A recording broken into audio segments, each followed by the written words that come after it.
Tuhan bersamamu. Inilah Injil suci menurut Matius.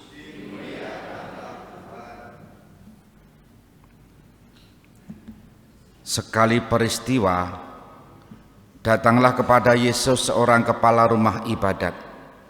Ia menyembah Dia dan berkata, "Anakku perempuan baru saja meninggal, tetapi datanglah, letakkanlah tanganmu atasnya, maka ia akan hidup."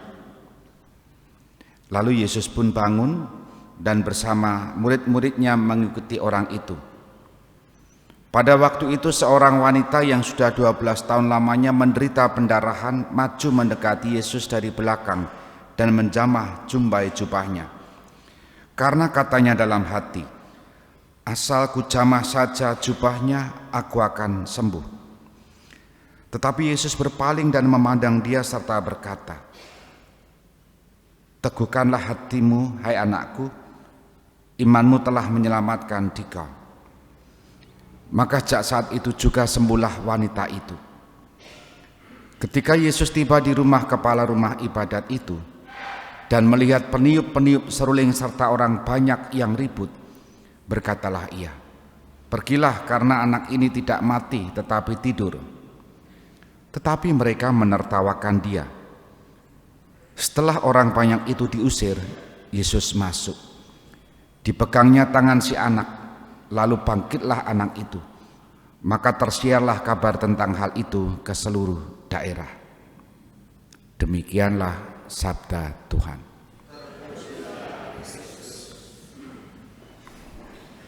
Saudari-saudara terkasih, selamat pagi berkah dalem. Sering dan kerap terjadi saat saya menerimakan sakramen minyak suci atau pengurapan orang sakit yang saya olesi atau yang saya doakan itu dalam keadaan tidak sadar.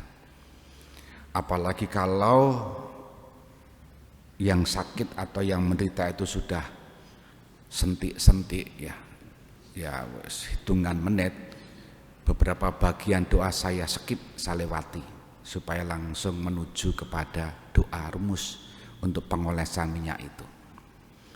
Dan hampir semuanya tidak sadar. Kalau yang sadar minta itu biasanya tidak dalam keadaan kritis, ya sudah tua.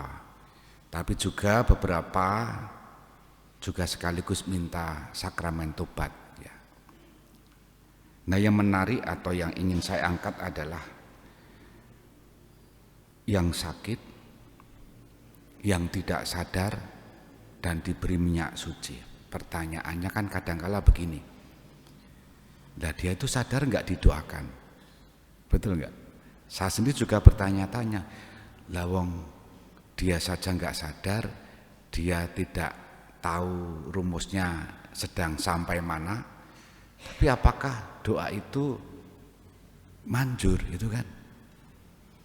Manjur atau tidak diukur bahwa yang diolesi minyak itu bablas atau tidak diukur.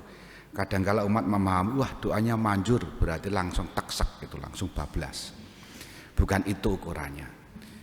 Saya ingat peristiwa-peristiwa itu ketika merenungkan bacaan Injil hari ini.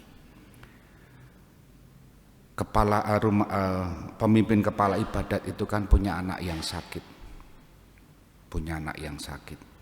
Dan Tuhan Yesus diminta untuk datang dan menumpangkan tangan atasnya. Nah, pertanyaannya, yang minta itu anaknya atau bapaknya? Bapaknya kan? Dan itu meneguhkan saya ketika saya memberi minyak suci, yang mintakan orang lain. Wong yang sakit saja tidak minta, kadang-kala kan seperti itu. Kita semua hari ini diingatkan bahwa iman itu tidak melulu sifatnya personal. Tidak melulu sifatnya personal. Kalau iman personal itu ada dalam perempuan yang pendarahan selama 12 tahun lalu.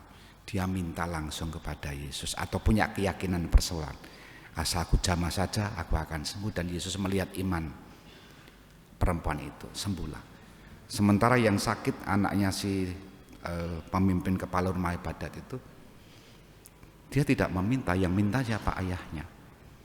Poinnya adalah kadangkala kita bertanya, apakah doaku untuk orang lain yang sakit, doaku untuk mereka yang aku ujubkan, aku intensikan, itu manjur. Ukuran manjur itu soal lain.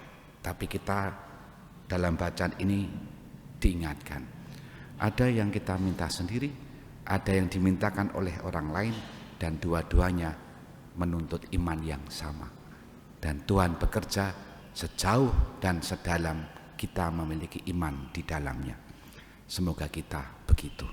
Kita hening sejenak.